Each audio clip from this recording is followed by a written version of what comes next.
In a previous lesson, we looked at two lines cut by a transversal, and we defined alternate interior angles, alternate exterior angles, and corresponding angles. In this lesson, we're going to look at the special relationships that exist when the two lines are parallel. Well, we'll start with Theorem 31. If two lines are cut by a transversal such that the two alternate interior angles are congruent, the lines are parallel.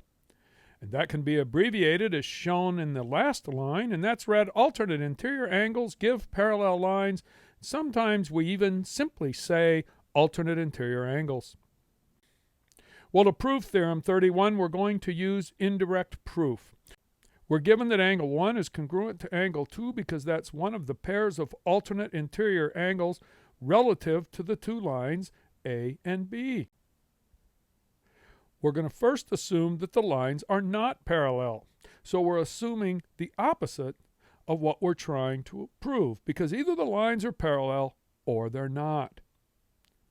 Well, if the lines are not parallel, then the two lines have to intersect at some point, and we'll mark that point P. And then you can see a triangle is formed, and angle 2, one of our two alternate interior angles, becomes an exterior angle of the triangle. And then by the exterior angle inequality theorem, that angle has to be greater than angle 1.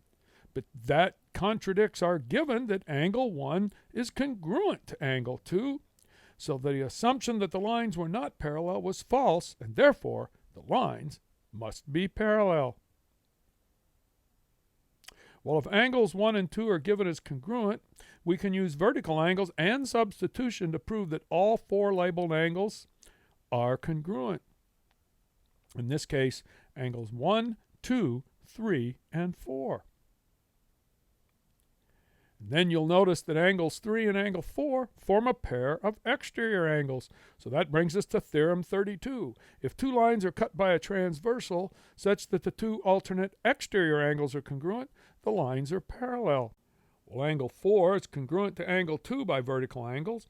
Angle 3 is congruent to angle 1 by vertical angles. And therefore, by substitution, angles 1 and angle 2 are congruent. We already know that if alternate interior angles are congruent, the lines are parallel. So now we've proven that it's also true that if alternate exterior angles are congruent, the lines are parallel. And then linear pairs, supplementary angles, vertical angles, and substitution give us that all the angles labeled in orange are congruent, and each orange angle is supplementary to each blue angle. And then that brings us to Theorem 33. If two lines are cut by a transversal such that the two corresponding angles are congruent, the lines are parallel. Well, we'll pick a pair of corresponding angles. We know there's four such pairs. We're going to pick the pair labeled with angle 5 and angle 7. And then we know that angle 5 is a linear pair with angle 2, so they're supplementary. Angle 7 is a linear pair with angle 1, so they're supplementary. Angles 1 and 2 have to be congruent because angles supplementary to congruent angles are congruent, and since angles 1 and 2 are alternate interior angles, we've now proved that if a pair of corresponding angles are congruent, the lines are parallel.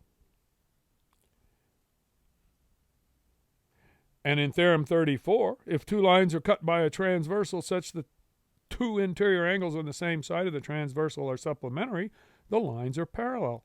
So we'll look at angle 7 and angle 2. We know that angle 7 is supplementary to angle 1 since they form a linear pair. Angle 1 is congruent to angle 2 because angles supplementary to the same angle are congruent. And since angles 1 and 2 are a pair of alternate interior angles, we've now shown that if a pair of interior angles on the same side of the transversal are supplementary, the lines are parallel. And of course, the same goes for a pair of exterior angles on the same side of transversal. If they're supplementary, the lines are parallel. The proof is very similar. So we label angle 8, and 3 is a linear pair with angle 8, so it's supplementary. And it was given as supplementary to angle 5. So angles supplementary to the same angle are congruent. So angles 8 and 5 are congruent, and of course they're exterior angles. We've already proven that if a pair of exterior angles are congruent, the lines are parallel. So therefore, we've just proven that if a pair of exterior angles on the same side of the transversal are supplementary, the lines are parallel. And then theorem 36, if two coplanar lines are perpendicular to a third line, they are parallel. Perpendicular lines form right angles. All right angles are congruent. The pair of marked right angles are a pair of corresponding angles, and of course, corresponding angles give parallel lines. In this lesson, we prove theorem 31. If two lines are cut by a transversal such that two alternate interior angles are congruent, the lines are parallel.